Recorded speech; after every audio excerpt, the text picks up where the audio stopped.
Savielly Tartakower, one of the best chess players in the world in the early 1900s, had a famous saying that the person who wins a game of chess is the one who makes the next to last mistake. And was true then, it's true today at every level of the game, and I ran across this game I thought was an interesting example. In 1913, two future world champions, Alekhine and Capablanca, played each other for the first time. And Alekhine was 21, Capablanca was 25, and they were both two of the best chess players in the world. And Alekhine was white, and we got this position out of the Ruy Lopez. And he played...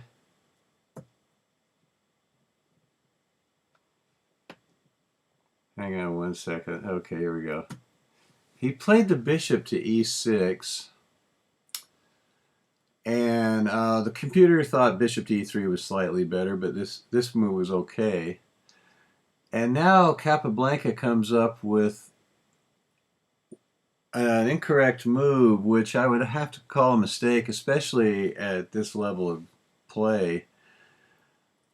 He played a knight down to d3, which disconnects the protection of the rook on e6, of course. And this, we'll find out why this is a mistake in just a second, but this actually loses a pawn for black. Not quite so obvious until you get into it, but Alekhine found the best move, bishop takes knight, and then after rook takes bishop, it appears that if white plays bishop takes bishop, rook takes rook, queen takes rook, and queen takes bishop, it's just all an even trade, right? Well, what they both missed was that after bishop takes bishop, rook takes rook, white first gets bishop takes f7 check, winning the pawn, and now white's up a pawn. And I found it interesting that both players missed that line, and for whatever reason. And so I would have to consider that at Grandmaster play, that's not hard to see that. It's very easy to calculate. But who knows what's happening over the board in their minds and everything else. So instead, Alekhine plays rook to a1, which really did him no good, because the queen just backs up to b5. And now, after bishop takes bishop, queen takes bishop, well, the material's even, but black is standing better, and now white came up with another incorrect move of rook to c1. The computer suggests rook to d1, but after that it's rook takes rook, queen takes, queen to c2, and white can't take the queen because black's going to make a queen, so he can play to queen to d2 to guard the b pawn, but then black wins the e pawn.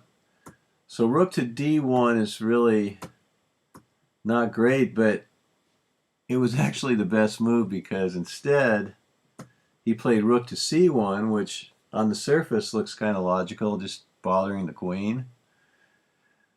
And if you want to try to find out what Capablanca did here, if you want to stop the video, it'd be a good time to take a couple minutes and look at it. But he found a really beautiful move here to show that was a mistake. All right, if you're back, did you find queen to c2? Which is really a beautiful move, because not only can white not take it, because rook to d1 is coming next, and so that's not acceptable for white. And not only that, but black's attacking f2, the pawn on f2 twice.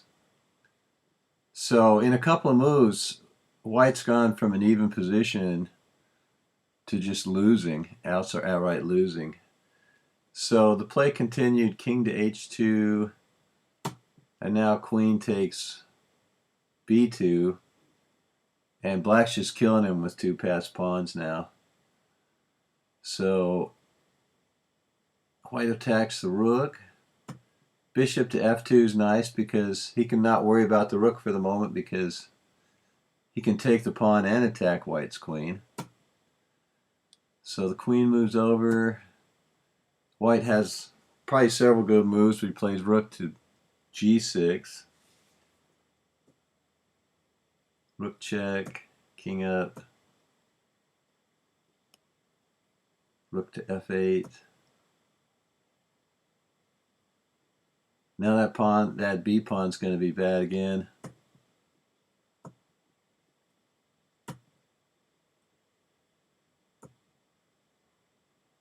Bishop's guarded by the rook and disconnects the rook from attacking the pawn.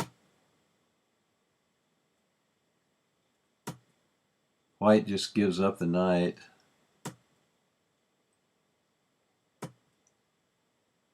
And that's game over because white can't take the queen because he has to guard checkmate on g2.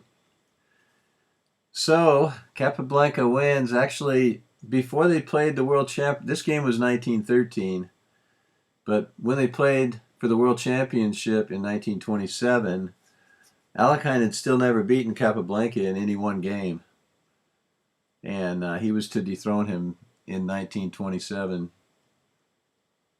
And Capablanca would lose the championship to him. But this was the first game they ever played, and I thought it was quite interesting and instructive, showing that everybody's making mistakes. I don't care what level, and your job is to recognize the mistake.